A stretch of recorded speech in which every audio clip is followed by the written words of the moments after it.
कृपया ध्यान दें, ये कहानी केवल वयस्कों के लिए है। अगर आपकी उम्र 18 साल से कम है या आप बच्चे हैं तो कृपया अभी इस वीडियो को छोड़ दें, क्योंकि ये आपके लिए नहीं है। ये कहानी पूरी तरह से काल्पनिक है और इसे बनाने का उद्देश्य आपका मनोरंजन करना और साथ ही आपको जागरूक करके एक अच्छी सीख देना है। कृपया वीडियो में दिखाई गई किसी भी बात या गतिविधि को अपने घर पर आजमाने की कोशिश बिल्कुल न करें।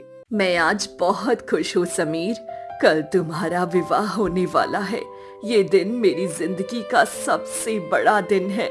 हे ईश्वर, मैं इस खुशी को शब्दों में बयान नहीं कर सकती। इतना कहते ही अचानक मेनका के सीने में तेज दर्द उठता है और वह अपना दिल पकड़ लेती है। माँ, माँ क्या हुआ माँ? अचानक तुम्हें क्या हो गया? आंखें खोलो माँ। इससे पहले कि समीर कुछ समझ पाता, मेनका बिना कुछ बोले अचेत होकर जमीन पर गिर पड़ती है। ये क्या हुआ समीर? माँ को अचानक क्या हो गया? वो जमीन पर क्यों गिर पड़ी? भैया, भैया देखिए ना, माँ कुछ बोल नहीं रही। अभी अभी तो हंसकर मेरी शादी की खुशियाँ मना रही थी और अचानक बेहोश हो गई। देवेंद्र घबराकर आगे बढ़ता है और मेनका के चेहरे पर हाथ रखकर उनके नब्ज टटोलता है। समीर, माँ अब इस दुनिया में नहीं रही, वे हमें छोड़कर चली गई। नहीं, ऐसा नहीं हो सकता भैया, अभी तो वो मेरे सामने खड़ी थी। हे भगवान, मेरी खुशियों को किसकी नजर लग गई? अब मेरा क्या होगा? अजी, अब रोने धोने से क्या होगा? कल ही देवर जी का विवाह होने वाला था, पर अब इस अनहोनी के बाद लगता है शादी की तारीख आगे बढ़ानी पड़ेगी। अब हम कर भी क्या सकते हैं निशा? जब माँ ही नहीं रही तो हमें न चाहते हुए विवाह का ये शुभ कार्य कुछ समय के लिए टालना ही पड़ेगा। सभी मिलकर भारी मन से मेनका का अंतिम संस्कार करते हैं। हवेली में शोक का सन्नाटा पसर जाता है। अगले दिन सुबह निशा अकेली बैठी कुछ सोच रही होती है। माँ जी तो अब इस दुनिया में रही नहीं और समीर की शादी भी कुछ दिनों के लिए टल गई है। समीर का रिश्ता जिस काव्या से हुआ है वह बहुत तेज तरार है। अगर वह इस हवेली में ब्याह कर आ गई तो मुझे और देवेंद्र को पाई पाई के लिए तरसा देगी। क्यों ना मैं मौका पाकर माँ जी के सारे जेवर और धन दौलत अपने नाम कर लूं? हाँ, यही सबसे सही रास्ता है। निशा अभी गहरी सोच में डूबी ही थी कि तभी कमरे में देवेंद्र दाखिल होता है। क्या बात है निशा, तुम सुबह सुबह यहाँ अकेली बैठी किन ख्यालों में खोई हुई हो? देखिए जी, मैं हमारे भविष्य के बारे में सोच रही हूँ। माँ जी के जाने के बाद ये हमारे लिए बहुत अच्छा मौका है। हमें किसी भी तरह इस हवेली की धन दौलत और माँ जी ने समीर की होने वाली पत्नी के लिए जो जेवर बनाए थे उन्हें अपने कब्जे में लेना होगा। ये तुम कैसी बातें कर रही हो निशा? समीर मेरा छोटा भाई है और वो जेवर उसकी होने वाली पत्नी के हैं। तुम ऐसा पाप करने के लिए मुझसे कैसे कर सकती हो? अरे जरा ठंडे दिमाग से सोचिए जी, हमने लालच में आकर अपनी सारी जमीन जायदाद पहले ही अलग करवा दी थी। जो धंधा आपने शुरू किया था वह भी पूरी तरह ठप हो गया। हमारे हिस्से का तो सब कुछ बिक चुका है। वह तो माँ जी का दिल बड़ा था जो हमें वापस इस हवेली में रहने की जगह दे दी। अगर हमने अब चालाकी नहीं दिखाई तो समीर के विवाह के बाद हम फिर से सड़क पर आ जाएंगे। निशा, तुम्हारी बात तो ठीक है कि हमारे पास अब कुछ नहीं बचा, पर अपने ही छोटे भाई के साथ ऐसा छल करना बहुत गलत होगा। देवेंद्र वहाँ से चला जाता है। ये इतनी आसानी से नहीं मानने वाला। मुझे किसी भी तरह इसे अपनी बातों में उलझाना ही होगा, तभी अपने भाई के खिलाफ जाएगा। इतने में देवेंद्र हवेली के बाहर आ जाता है, जहाँ समीर एक कोने में बैठकर फूट फूट कर रो रहा होता है। देवेंद्र उसके पास जाकर उसके कंधे पर हाथ रखता है।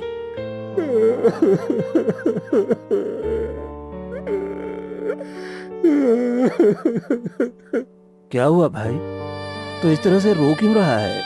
भैया, मुझे माँ की बहुत याद आ रही है। माँ हमें ऐसे बीच मझधार में छोड़कर कैसे जा सकती है? देख भाई, डॉक्टर ने पहले ही कहा था कि माँ का दिल कमजोर है। वे ज्यादा गम या ज्यादा खुशी बर्दाश्त नहीं कर पाएंगी। शादी की वही खुशी उनके दिल के लिए घातक बन गई। ऐसे ही कुछ दिन बीत जाते हैं। निशा लगातार देवेंद्र की कान भरती रहती है, लेकिन देवेंद्र अभी भी उसकी बातों में नहीं आ रहा था। इन दोनों भाइयों का प्रेम इतना आसानी से नहीं टूटने वाला। अब मुझे कुछ ऐसा करना होगा कि ये खुद एक दूसरे पर शक करने लगे। देखो अब मैं क्या करती हूँ। आधी रात का वक्त है। हवेली के बाहर एक लंबी परछाई दिखाई देती है। देवेंद्र की नींद खुल जाती है। अरे, हवेली के बाहर ये किसकी परछाई है? देवेंद्र बाहर भागकर देखता है, पर वहाँ कोई नहीं होता। निशा भी बाहर आ जाती है। अरे जी, लगता है हमारी हवेली पर किसी भूत का साया मंडरा रहा है। क्या आपने वो परछाई देखी? तुम कैसी बातें कर रही हो निशा? यहाँ कोई नहीं है। चलो अंदर चलो। अगली सुबह पूरे गांव में ये खबर आग की तरह फैल जाती है। अरे लखन, तूने सुना? कल रात मैं देवेंद्र की हवेली के पास से गुजर रहा था तो वहाँ कोई बहुत ही काली सी छाया पूरी रात मंडरा रही थी। अरे भाई, हो सकता है मेनका बहन के मरने के बाद उनकी आत्मा को शांति न मिली हो और वे हवेली में ही भटक रही हो। बेचारी अपने बेटे की शादी नहीं देख पाई ना। हाँ, तो बिल्कुल ठीक कह रहा है। यानी वो हवेली अब भूतिया हो गई है। तभी वहाँ से गुजर रही निशा उनकी बातें सुन लेती है और मुस्कुराते हुए उनके सामने आ जाती है। आप लोग बिल्कुल ठीक कह रहे हैं। मैं भी हर रात देखती हूँ कि एक काला साया मेरे कमरे के बाहर घूमता रहता है। मुझे भी लगता है कि वे माँ जी ही होंगी। अरे राम राम राम, ये तो बहुत बुरी घटना है। अब उस हवेली में कौन जाएगा? हम तो अब भूल कर भी वहाँ नहीं जाने वाले भाई। गांव वाले डरकर वहाँ से भाग जाते हैं। बहुत अच्छा हुआ, मैंने पूरे गांव को अपनी बातों में उलझा दिया है। अब काव्या का यहाँ आना तो दूर, कोई इस हवेली की तरफ देखेगा भी नहीं। उधर काव्या की माँ सुमित्रा परेशान होकर अपने घर के बाहर बैठी होती है। इतना वक्त हो गया पर अभी तक शादी का कोई नया मुहूर्त नहीं निकला। मैं कब तक अपनी बेटी की शादी ऐसे अधर में लटकाए रखूंगी। तभी एक औरत घूंघट ओढ़े उसके सामने आकर खड़ी हो जाती है। अरे तुम कौन हो बहन जी? मेरे सामने ऐसे क्यों खड़ी हो? मैं तो बस आपकी बेटी के भविष्य को बचाने आई हूँ। तुम कौन हो जो मेरी बेटी का भविष्य बचाने का दावा कर रही हो? जिस हवेली में आप अपनी बेटी को ब्याहने वाली हैं, वह अब एक भूतिया अड्डा बन चुकी है। और रहा सवाल उस समीर का, तो वह तो बस एक ढोंगी है जो आए दिन गांव की लड़कियों के साथ प्रेम का नाटक करता है और फिर उनके दिल तोड़ देता है। सुमित्रा घबराकर उस घूंघट वाली औरत की बात सुनती है, पर उसे अपनी परख पर पूरा भरोसा था। नहीं, ऐसा नहीं हो सकता।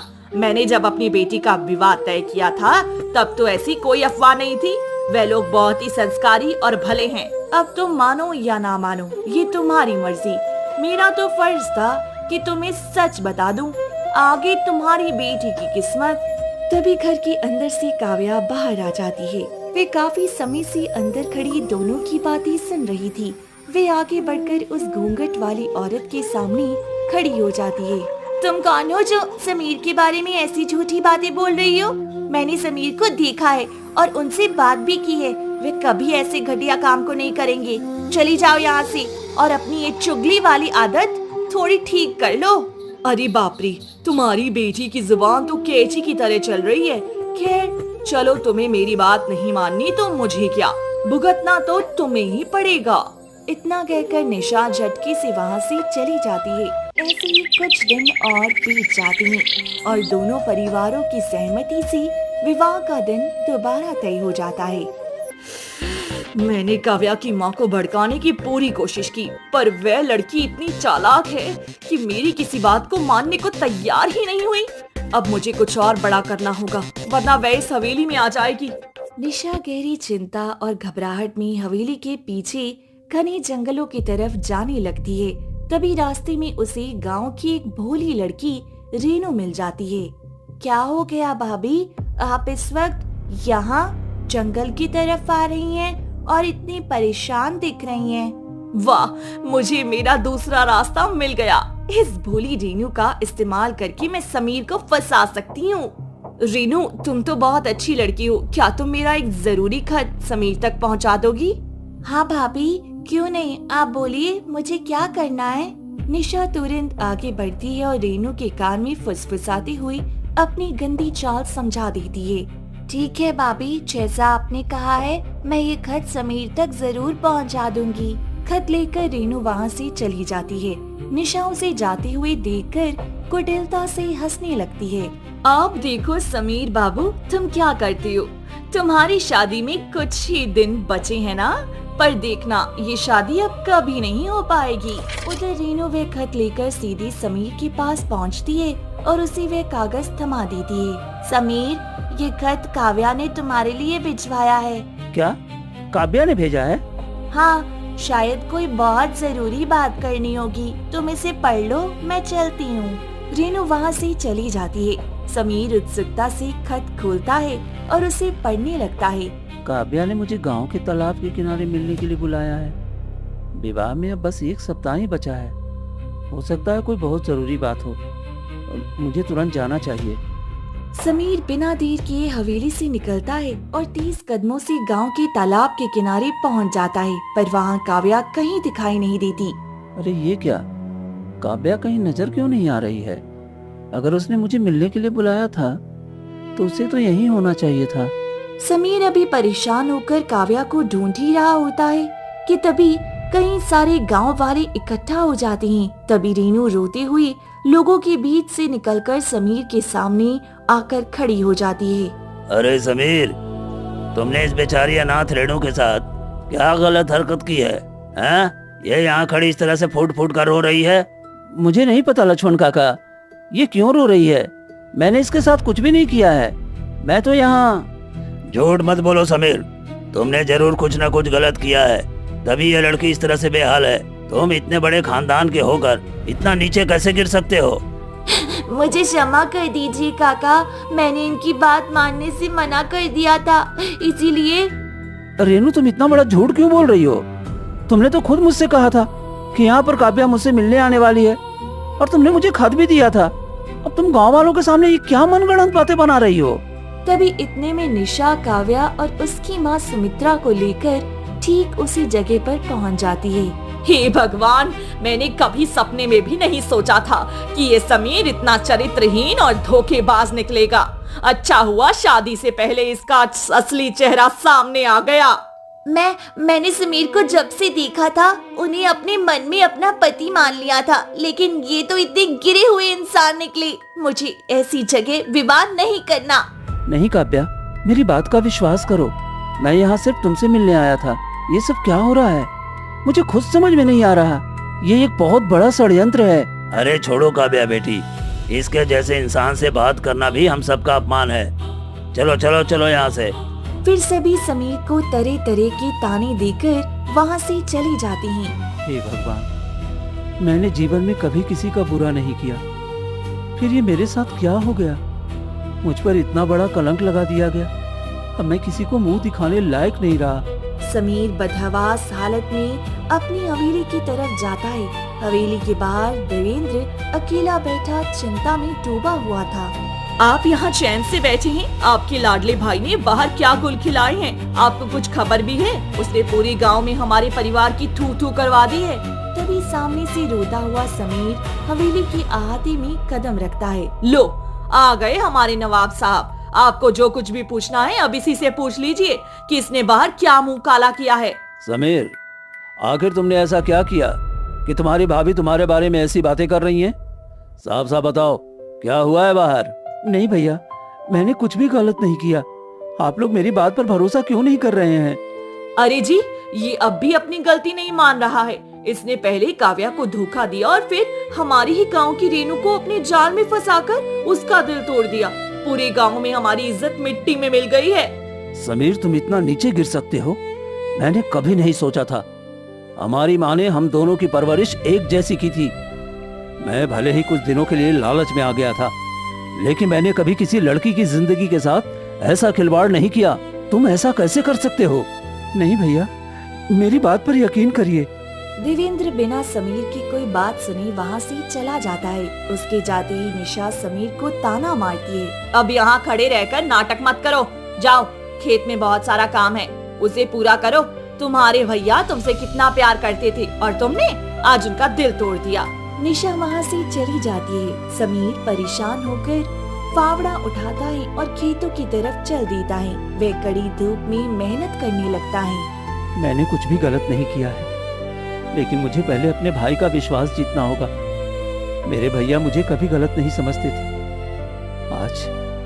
आज अगर वो भी मुझसे नाराज हैं, तो मुझे कड़ी मेहनत करके खुद को सच साबित करना होगा। समीर सुबह से शाम तक खेत में काम करता है। शाम को जब वह थका हारा घर लौट रहा था, तभी रास्ते में गांव का लक्ष्मण उसे मिल जाता है। छी छी छी छी छी छी, तुम्हारा चेहरा देखना भी पाप है। तुम हमारे गांव की लड़कियों के साथ ऐसा कर सकते हो, हमने कभी सपने में भी नहीं सोचा था। लक्ष्मण काका, आप लोग मुझे क्यों बदनाम कर रहे हैं? मैंने ऐसा कुछ नहीं किया है। अरे हर चोर यही कहता है कि उसने चोरी नहीं की है, पर इसका मतलब ये नहीं कि वो बेगुनाह हो गया। लक्ष्मण ताना देकर चला जाता है। समीर परेशान होकर घर पहुंचता है। भैया, मैंने खेत का सारा काम खत्म कर दिया है, तो मैं क्या करूं? वो काम तो कोई दूसरा भी कर सकता था, पर तुमने जो हमारी इज्जत खराब की है उसका क्या? अब अगर माँ की आत्मा ये देख रही होगी तो उन पर क्या बीतेगी? हाँ? देवेंद्र वहाँ से चला जाता है। निशा ये सब देखकर मन ही मन मुस्कुराती है। मैं यही तो चाहती थी कि इन दोनों भाइयों के बीच दरार आ जाए। आखिरकार मेरा काम हो रहा है। चलो आज रात को किसी भी तरह देवेंद्र का अंगूठा एक कागज पर ले लेती हूँ, फिर मेरा काम पक्का हो जाएगा। आधी रात को निशा तिजोरी से एक कागज निकालती है और देवेंद्र के पास जाती है। क्या बात है निशा, तुम इस वक्त यहाँ क्या कर रही हो? देखिए जी, काव्या के साथ तो रिश्ता टूट गया, लेकिन माँ जी ने जो जेवर शादी के लिए बनवाए थे उन्हें सुरक्षित रखना जरूरी है। गांव के बैंक में जेवर रखने के लिए लॉकर का एक फॉर्म है। इस पर लिखा है कि घर के बड़े की मंजूरी के बाद ही जेवर लॉकर में रखे जाएंगे। आप इस पर अपना अंगूठा लगा दीजिए ताकि जेवर सुरक्षित हो सके। तुम तो जानती हो कि मैं पढ़ा लिखा नहीं हूँ, लेकिन अगर तुम जेवरों की सुरक्षा के लिए कह रही हो तो ठीक है। देवेंद्र उस कागज पर अपना अंगूठा लगा देता है। निशा वह कागज लेकर तुरंत हवेली के बाहर जाती है, जहाँ बलदेव उसका इंतजार कर रहा था। निशा, तुमने जैसा कहा था मैंने बिल्कुल वैसा कर दिया है। क्या काम हो गया? हाँ बलदेव, ये लो कागज। इस पर मैंने अपने पति का अंगूठा ले लिया है। अब तुम्हें इसका बिल्कुल वैसा ही इस्तेमाल करना है जैसा मैंने तुम्हें समझाया था। ठीक है, और ये लो, तुमने इस हवेली और जमीन के जितने भी कागजात बोले थे मैंने सब तैयार करवा दिए हैं। अब बस इस पर तुम्हारे पति और तुम्हारे देवर समीर का अंगूठा लगाना बाकी है। ठीक है, इतना सा काम मैं बहुत जल्द कर लूंगी। अगली सुबह निशा परेशान होकर आंगन में बैठी होती है। देवेंद्र उसके पास जाता है। क्या हो गया निशा, तुम इतनी परेशान क्यों हो? जी, आपको तो पता ही है कि हमने पुराना कर्ज चुकाने के लिए अपना सब कुछ बेच दिया था। फिर भी थोड़ा कर्ज और बाकी रह गया है। लेनदार रोज धमकी दे रहे हैं। उस कर्ज को चुकाने के लिए हमें जमीन का एक छोटा सा हिस्सा बेचना होगा। जमीन बेचना तो गलत है, पर अब हम क्या कर सकते हैं? ठीक है, कर्ज चुकाना भी बहुत जरूरी है, नहीं तो बाद में बड़ी परेशानी होगी। हाँ जी, इसीलिए मैंने ये कागज तैयार करवाया है। इसके लिए बस आपका एक अंगूठा लगेगा। हाँ हाँ, क्यों नहीं, लाओ मैं अंगूठा लगा देता हूँ। देवेंद्र जैसे ही अंगूठा लगाता है, निशा मन ही मन जोर जोर से मुस्कुराने लगती है। चलो, अब मेरा काम बहुत आसान हो गया। अब बहुत जल्द ये हवेली और बची हुई जमीन भी मेरी हो जाएगी। वहीं पर दूर खड़ी रीनू ये सब देख लेती है। निशा की ये चाल देखकर वो दंग रह जाती है। मैंने कभी नहीं सोचा था कि निशा भाभी इतनी नीचे गिर सकती हैं। मैं उनकी बातों में आकर बिना सोचे समझे उस बेगुनाह समीर पर इतना बड़ा झूठा इल्जाम लगा बैठी। मैंने बहुत गलत किया। रीनू परेशान होकर जंगल की तरफ जाने लगती है। तभी रास्ते में उसे खेत के पास समीर बैठा हुआ दिखाई देता है, जो अकेले में रो रहा होता है। हाँ, मेरे पास कुछ नहीं बचा, न तो काव्या बची जिससे मेरी शादी होने वाली थी, और न ही मेरा भाई जो मुझसे इतना प्यार करता था। भाभी, भाई और गांव वालों की नजरों में मेरी तो कोई इज्जत ही नहीं रही। आखिर मेरी जिंदगी इतनी बर्बाद क्यों हो गई? ये सब देखकर झाड़ियों के पीछे खड़ी रीनू अपनी गलती का एहसास करती है। हे भगवान, ये मैंने क्या कर दिया? एक इतनी मासूम इंसान की जिंदगी मैंने अपने हाथों से बर्बाद कर दी। मुझे निशा भाभी की बातों में आकर ऐसा पाप नहीं करना चाहिए था। रीनू खुद को कोसती हुई वहाँ से रोती हुई चली जाती है। ऐसे ही कुछ दिन और बीत जाते हैं। एक बार फिर आधी रात के समय निशा अपने चेहरे पर घूंघट डालती है और चुपके से हवेली से बाहर निकल पड़ती है। तभी अचानक समीर की आंखें खुल जाती हैं। अरे भाभी इतनी रात को घूंघट ओढ़कर भला कहाँ जा रही है? मामला कुछ गड़बड़ लगता है, मुझे जाकर देखना चाहिए। समीर बिना आवाज के चुपके से निशा के पीछे चल देता है। निशा गांव के रास्ते से होती हुई सीधे ठाकुर की बड़ी हवेली पहुंच जाती है। ठाकुर वहां पहले से उसका इंतजार कर रहा था। आओ निशा, बताओ कैसे आना हुआ? क्या तुमने मेरा वो काम पूरा कर दिया? हाँ ठाकुर साहब, ये देखिए, इस कागज पर मेरे पति का भी अंगूठा है और मेरे देवर समीर जब रात को सो रहा था तो मैंने चुपके से उसका भी अंगूठा इस पर लगवा लिया है। वाह, बहुत बढ़िया। अब इस कागज को कोर्ट में जमा होते ही तुम्हारी ये पूरी हवेली और जमीन जायदाद मेरे नाम हो जाएगी। हाँ ठाकुर साहब, लेकिन जो हमारी बात हुई थी, मुझे मेरे पैसे जल्द से जल्द मिल जाने चाहिए। तुम चिंता मत करो निशा, वक्त आने पर तुम्हें तुम्हारे सारे पैसे मिल जाएंगे। दरवाजे के पीछे छिपा समीर ये सब सुन लेता है और उसके पैरों तले जमीन खिसक जाती है। वह भारी मन से रोने लगता है। हे भगवान, मेरी माँ जैसी भाभी ने ये क्या कर दिया? हमारे घर और जमीन के सारे असली कागजात इस ठाकुर को दे दिए, जो हमारे खानदान का वर्षों पुराना दुश्मन है। कोई औरत इतनी लालची कैसे हो सकती है?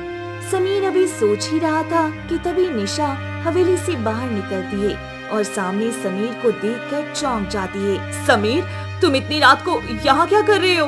भाभी, आप इतनी नीचे कैसे गिर सकती हैं? आपने पैसों के लालच में हमारे दुश्मन ठाकुर को सब कुछ बेच दिया। आप ऐसा करने के बारे में सोच भी कैसे सकती हैं? चुप हो जाओ समीर, तुम मेरा कुछ नहीं बिगाड़ सकती। वैसे भी पूरे गांव में तुम बदनाम हो चुके हो। तुम्हारी झूठी बात पर कोई यकीन नहीं करने वाला। निशा उसे धमकी देकर वहाँ से तेज कदमों से हवेली की तरफ चली जाती है। नहीं, चाहे कुछ भी हो जाए, पर मेरा भाई मेरा साथ जरूर देगा। मुझे यकीन है कि भैया मेरी बात जरूर मानेंगे। अगली सुबह देवेंद्र हवेली के आंगन में परेशान होकर बैठा था। तभी समीर उसके पास आता है। समीर, तो पूरी रात कहाँ था? मैंने देखा कि तू रात को अपने कमरे में नहीं था। भैया, मुझे भाभी के बारे में आपको एक बहुत जरूरी बात बतानी है। ऐसी क्या बात है समीर? साफ साफ कहो। तभी कमरे के अंदर से निशा हाथ में पानी का गिलास लेकर बाहर आती है। जी, इसे क्या कहना होगा? ये तो बस हम लोगों को बदनाम करने में तुला हुआ है। नहीं भैया, भाभी झूठ बोल रही हैं। इन्होंने हमारे जानी दुश्मन ठाकुर के हाथों हमारे घर और जमीन के सारे कागजात बेच दिए हैं। वो ठाकुर कुछ ही दिनों में हमारा ये घर खाली करवाने वाला है। हे भगवान, इतना बड़ा झूठ! देवर जी, आपको अपने भाई के सामने ऐसा सफेद झूठ बोलते हुए बिल्कुल भी शर्म नहीं आती क्या? समीर, ये सब क्या बकवास हो रही है? तुम अपनी भाभी पर इतना बड़ा आरोप कैसे लगा सकते हो? आप नहीं जानते, ये सब इसकी चाल है। ये अब भी उस रेनू से प्यार करता है और उसे घर की बहू बनाकर लाना चाहता है। रिश्ता भले ही टूट गया है, पर हम काव्या के परिवार को क्या जवाब देंगे? कुछ दिन तो सब्र करो समीर। समीर, तुम्हें शर्म नहीं आती कि तुम अपनी भाभी पर ऐसा इल्जाम लगा रहे हो? नहीं भैया, भाभी बहुत बड़ा झूठ बोल रही हैं। आप एक बार मेरी बात का यकीन तो करके देखिए। बस समीर, मुझे अब तुमसे सख्त नफरत हो गई है। मुझे तुमसे कोई बात नहीं करनी। फिर देवेंद्र गुस्से में वहाँ से चला जाता है। उसके जाते ही समीर निशा की तरफ देखता है। भाभी, आप इतना बड़ा झूठ क्यों बोल रही हैं? आखिर अगर आप ये घर बेच देंगी तो हम सब कहाँ जाकर रहेंगे? वे बात मैं बाद में देखूंगी। तुम्हें उसकी चिंता करने की कोई जरूरत नहीं है। देवर जी, तुम अपना काम करो। फिर निशा वहाँ से चली जाती है। ऐसे ही 1-2 दिन बीत जाते हैं। एक दिन देवेंद्र अपने घर के पास बैठा होता है। तभी वहाँ अचानक ठाकुर आता है। अरे ओ देवेंद्र, क्या कर रहा है यहाँ? चलो जल्दी से मेरी ये हवेली खाली करो। ये आप क्या कह रहे हैं ठाकुर साहब? ये हवेली मेरी है, फिर मैं इसे खाली क्यों करूं? अब ये हवेली तुम्हारी नहीं रही देवेंद्र, तुम्हारी पत्नी ने ये हवेली मेरे नाम कर दी है। चलो, मैं तुम्हें कुछ दिनों का वक्त देता हूँ, उसके बाद चुपचाप ये हवेली खाली करके चले जाना। फिर ठाकुर हंसते हुए वहाँ से चला जाता है। देवेंद्र बहुत परेशान हो जाता है और घर के अंदर आता है। निशा, ये सब क्या है? ठाकुर ये हवेली क्यों खाली करवाना चाहता है?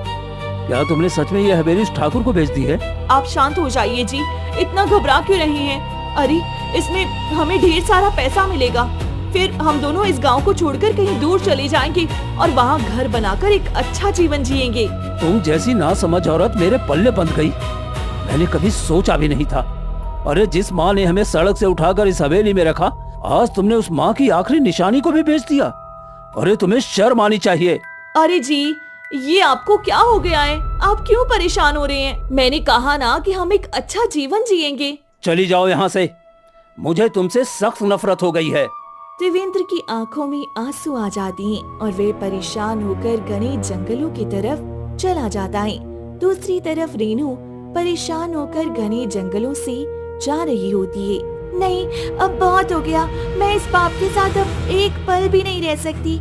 मुझे सब सच बताना ही होगा। रेनू परेशान होकर सीधे काव्या के घर पहुंच जाती है।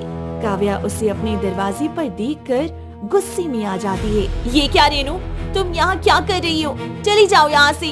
तुमने मेरा रिश्ता तोड़ा और अब फिर से मुझे अपना चेहरा दिखाने आई हो।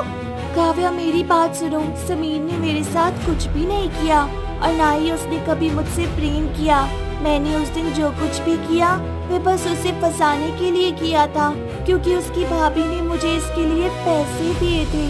ये बात सुनते ही काव्या की होश उड़ जाती है। तुम्हें शर्म होनी चाहिए रेनू, तुम इतनी बड़ी बात कैसे कह रही हो? तुमने मेरा रिश्ता तोड़ा और उस भोले इंसान को इतनी गलत सोच की वजह से बदनाम किया, जिसने कभी किसी के साथ आंख उठाकर भी नहीं देखा था। मुझे माफ कर दो काव्या, इसी की वजह से तो मुझे रातों को नींद नहीं आती कि मैंने एक मासूम की जिंदगी बर्बाद कर दी। तो तुम उसे अपना लो काव्या, मैं बस इतना ही चाहती हूँ। मैं कुछ पैसों के लिए उसकी जिंदगी खराब नहीं करना चाहती। फिर रेनू आंखों में आंसू लिए वहाँ से चली जाती है। काव्या तुरंत अपनी माँ की तरफ देखती है। माँ, मुझे जाना ही होगा। मैं समीर को अपने पति के रूप में अपनाऊंगी। सुमित्रा पीछे से ये सारी बातें सुन रही होती है और आगे आकर कहती है, सच में बेटी, मैं तो जानती थी। मुझे एक पल के लिए भी यकीन नहीं हो रहा था, लेकिन आज पता चला कि समीर जैसा लड़का तुम्हें कभी नहीं मिलेगा। तुम्हें उसे ही अपना पति बनाना होगा। जाओ, उसे अपने पति के रूप में अपनाओ। उधर रात होते ही देवेंद्र घर से निकल पड़ता है और ठाकुर की हवेली पर जाता है। मुझे किसी भी तरह हवेली का कागज चुराना ही होगा, नहीं तो मेरा भाई जो सच बोल रहा था मैं उससे कभी नजरें नहीं मिला पाऊंगा। देवेंद्र हवेली के पिछले दरवाजे से अंदर जाता है। वे देखता है कि ठाकुर की तिजोरी पर ताला लगा हुआ है। ये क्या, तिजोरी पर तो ताला लगा है, अब मैं इसे कैसे खोलूं? वे ठाकुर के कमरे में जाता है जहाँ उसकी सिरहाने तिजोरी की चाबी रखी हुई थी। चलो अच्छा हुआ, मैं एक जमाने में इन सभी चाबियों की समझ रखता था। हाँ, यही चाबी है उसकी, जल्दी जाकर खोल देता हूँ। देवेंद्र वे चाबी लेता है और ठाकुर की तिजोरी खोलकर जमीन के सारे कागज लेकर वापस अपने घर आ जाता है। उसे देखकर निशा चौंक जाती है। ये क्या लेकर आए हो जी? तभी इतने में पीछे से समीर खेत का सारा काम खत्म करके थका हारा घर आ जाता है। भैया, मैंने आपके सारे खेतों का काम कर दिया है, अब बताइए मुझे क्या करना होगा? देवेंद्र तुरंत भाग कर जाता है और समीर के गले लग जाता है। वे फूट फूट कर रोने लगता है। मुझे माफ कर दे भाई, मैं तुम्हारी बातों पर यकीन नहीं किया, पर तू जो कह रहा था वो सच है। मेरी पत्नी ये सब लालच के लिए कर रही थी। तुम बस खुश रहो भाई, मैं यही चाहता हूँ। ये लो जमीन के कागज, मैं वापस ला दिया हूँ। समीर भी अपने भाई को गले लग जाता है। देवेंद्र गुस्से में निशा की तरफ मुड़ता है। और तुम निशा, निकल जाओ यहाँ से। देवेंद्र निशा को घर से बाहर निकाल देता है और निशा रोती हुई वहाँ से चली जाती है। तभी थोड़ी देर में काव्या आ जाती है। समीर, मुझे सारा सच पता चल गया है कि रेनू ने तुम्हें फंसाया था और तुम्हारी भाभी के कहने पर ये सब किया था। रेनू ने मुझे सब बता दिया। मुझे माफ कर दो, मैंने तुम पर भरोसा नहीं किया। काव्या, मैं आज बहुत खुश हूँ कि भैया ने भी मुझ पर भरोसा किया और तुम भी मुझे मिल गई। समीर, मैं बहुत जल्दी तुम दोनों की धूमधाम से शादी करवाऊंगा और अपनी माँ की आखिरी इच्छा भी पूरी करूंगा। मेरी पत्नी ने अपने लालच में कई जिंदगियां बर्बाद कर दी है, पर मैं ऐसा कुछ नहीं होने दूंगा। फिर ऐसे ही कुछ दिन बीत जाते हैं। देवेंद्र बहुत जल्द समीर और काव्या की धूमधाम से शादी कर देता है। शादी के बाद दोनों खुशी खुशी अपना जीवन जीने लगती हैं।